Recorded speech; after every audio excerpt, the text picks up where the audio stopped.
At my daughter's wedding, her mother said, "He's just the stepdad, not family." I left calmly.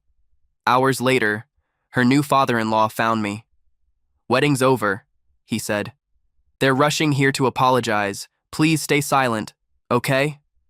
My name is Darren, and before I tell you what happened in that parking lot, you need to understand what I built. 23 years ago, I stepped into the life of a little girl named Lily, whose biological father had already stepped out. I want to be specific about that, because the word stepped out does not begin to cover what he actually did. He left when Lily was 3 years old. He did not leave slowly or reluctantly. He left the way a man leaves when he has decided that fatherhood was always optional, like a magazine subscription he never got around to canceling. There were no custody battles. There were no weekend visits. There were no birthday cards with $5 bills tucked inside.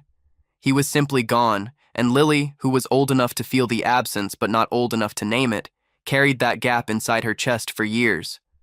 I was not looking for a title. I was not looking for applause.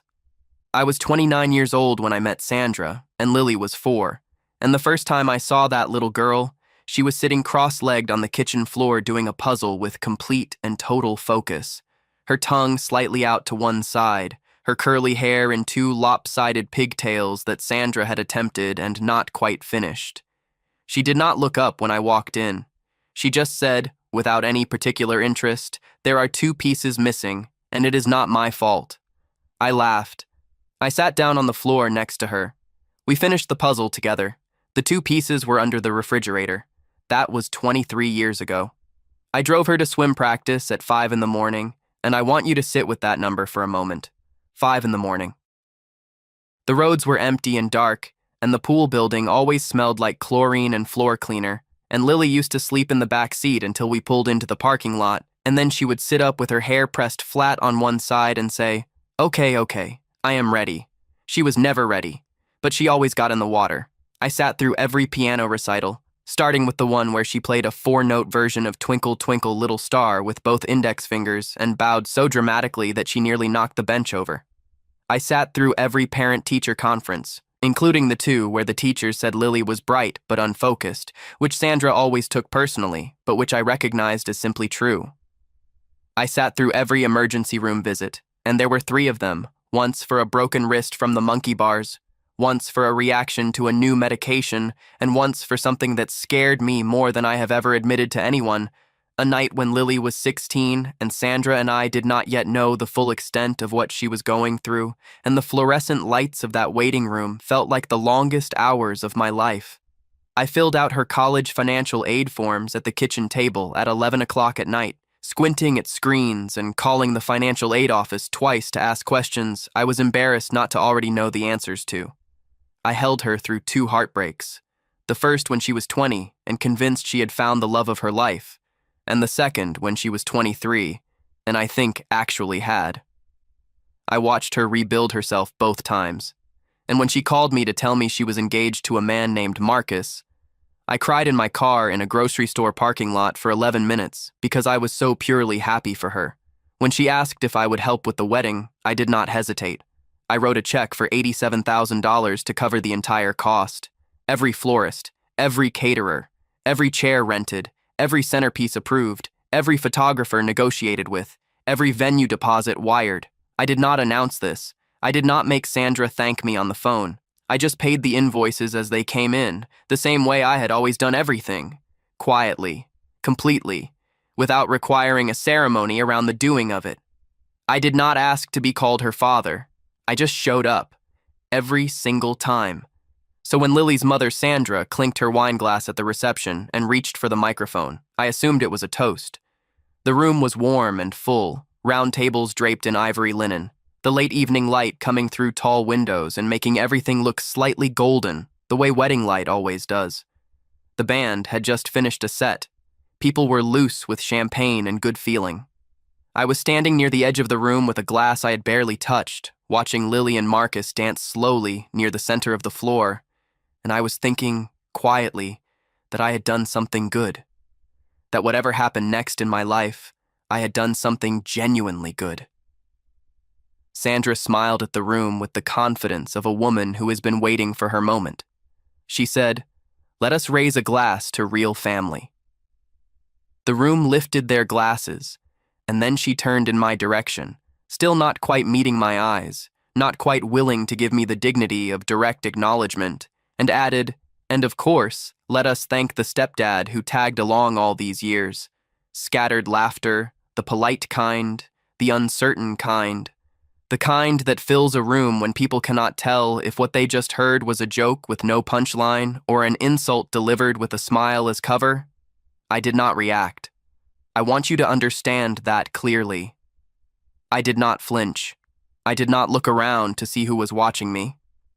I set my glass down on the nearest table with the same steadiness I would use to set down a glass of water at home on a Tuesday afternoon.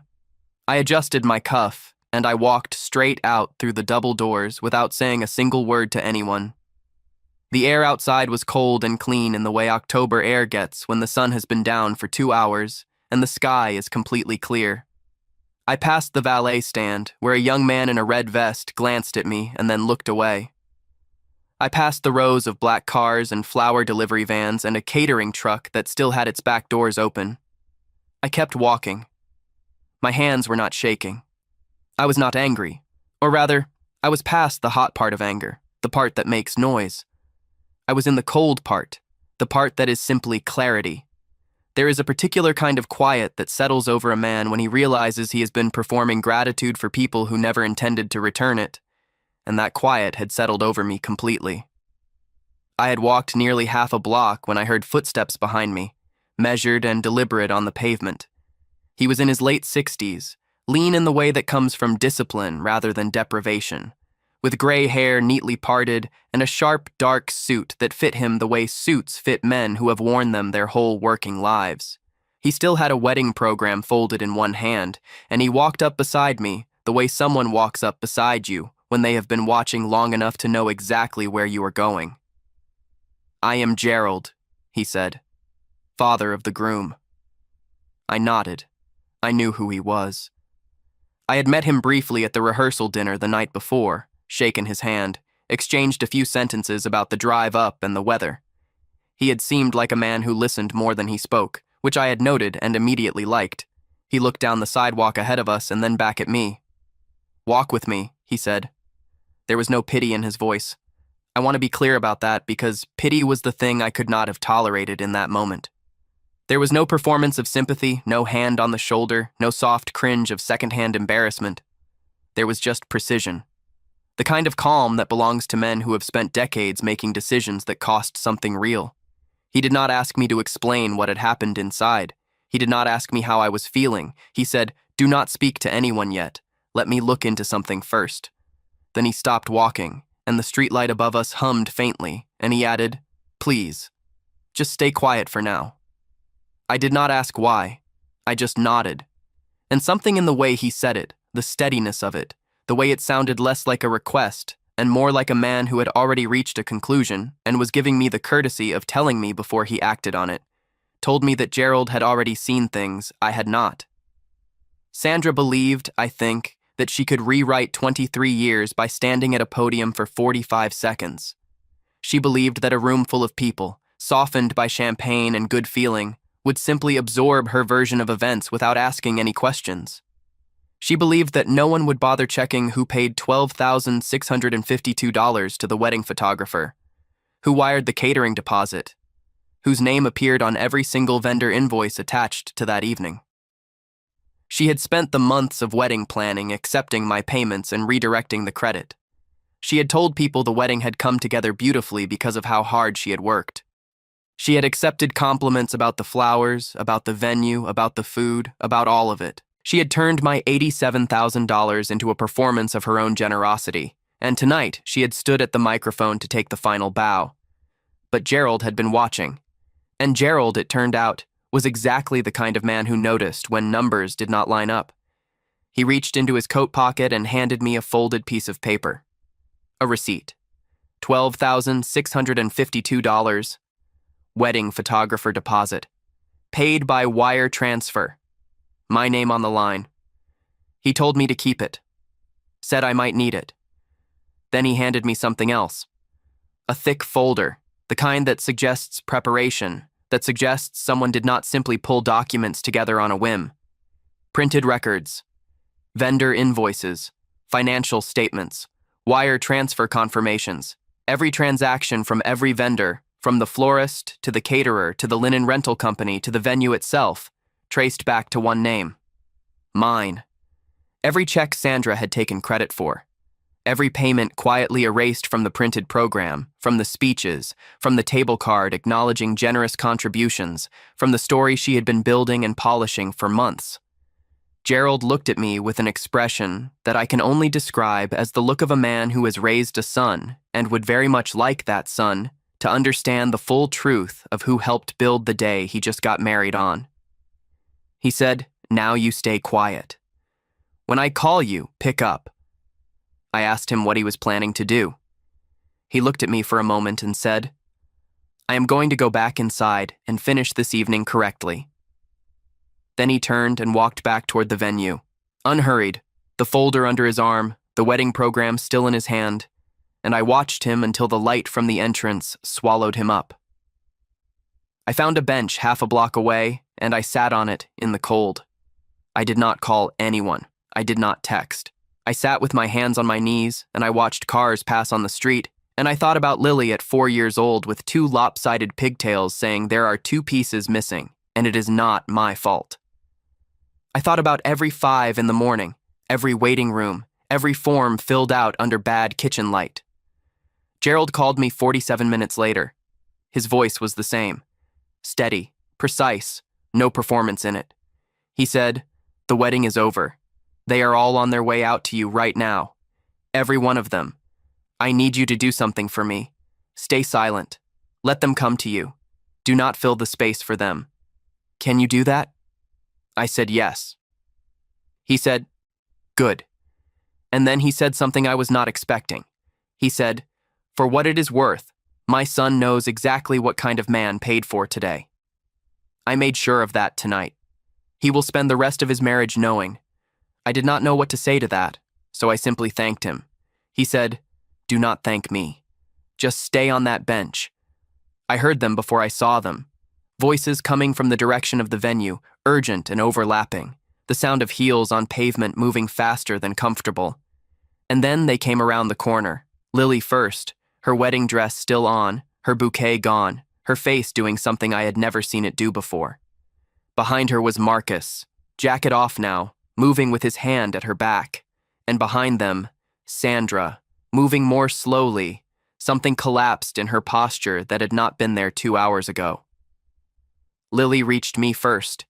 She sat down on the bench next to me and took both my hands in hers, and she said nothing for a long moment. Her hands were cold. She had been crying, I could tell, not currently but recently, the kind of crying that leaves a face raw and honest. Then she said, "I did not know what she was going to say up there. I want you to know that. I did not know, and I am so sorry, and I need you to know that I know. I know everything you did. I think I always knew, and I never said it out loud enough, and I am sorry for that too. I did not fill the space." I let her speak. She said, "Gerald showed Marcus everything, every invoice, every payment. He sat us both down, and he put it all on the table, and he went through every single line. And Marcus looked at me and he said, 'Your father paid for all of this.' And I said, 'Yes, he is my father.' And Marcus said, 'Then go tell him that.' She squeezed my hands harder. She said, 'You are my father. You have always been my father.' And I should have said that at the microphone tonight, and I did not. And I will spend a long time being sorry about that. But I need you to hear it now. You are my father, and I love you. And I am so grateful you showed up every single day." I looked at her for a long moment. My daughter in her wedding dress on a cold bench half a block from the venue where I had paid for everything, telling me what I had needed to hear for 23 years. I said, "I know, sweetheart. I have always known, in the way that matters." She leaned her head against my shoulder and I put my arm around her and we sat like that for a minute while Marcus stood a few feet away with his hands in his pockets, giving us the space. Then Sandra stepped forward. She had not said a word yet. She looked smaller outside in the cold than she had at the microphone. She opened her mouth twice before anything came out. She said, "I was wrong. What I said was wrong and it was cruel and I have no excuse for it. I looked at her and I said, "No, you do not." She said, "I am sorry, Darren." I nodded. I did not tell her it was fine, because it was not fine. I did not perform forgiveness for the room. I simply acknowledged her and turned back to Lily. Gerald appeared at the edge of the group a moment later. He stood apart from all of us with his hands in his coat pockets, and he looked at me and gave one small nod, the kind that means, "It is done. Everything is where it should be." I nodded back. Marcus walked over to me and extended his hand, and I shook it, and he said, "She told me a lot about you over the years. I should have said this before tonight. Thank you for raising her. She is everything because of you." I said, "She is everything because of herself. I just showed up." He smiled. He said, "That is exactly what she said you would say." We went back inside after that, not for long, just long enough for Lily and Marcus to have their last dance, which they had apparently postponed until I was back in the room.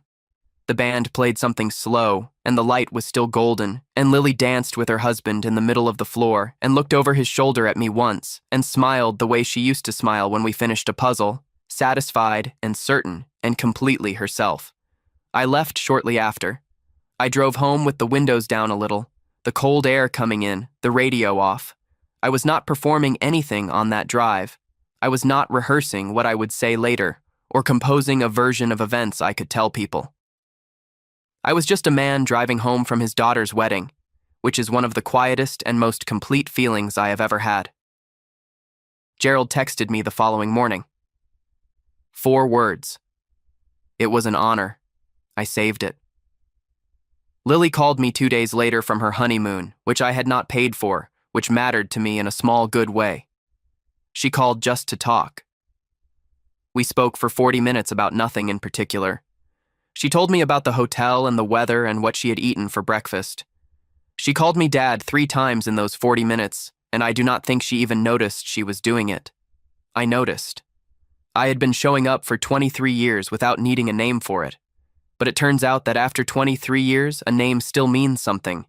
It means everything, actually, when it finally arrives on its own, freely, in the middle of a perfectly ordinary phone call from the voice of the little girl who once sat on a kitchen floor with her tongue out and told you, without looking up, that 2 pieces were missing and it was not her fault. She was right. It was not her fault. It was never her fault. And I found both pieces, every single time.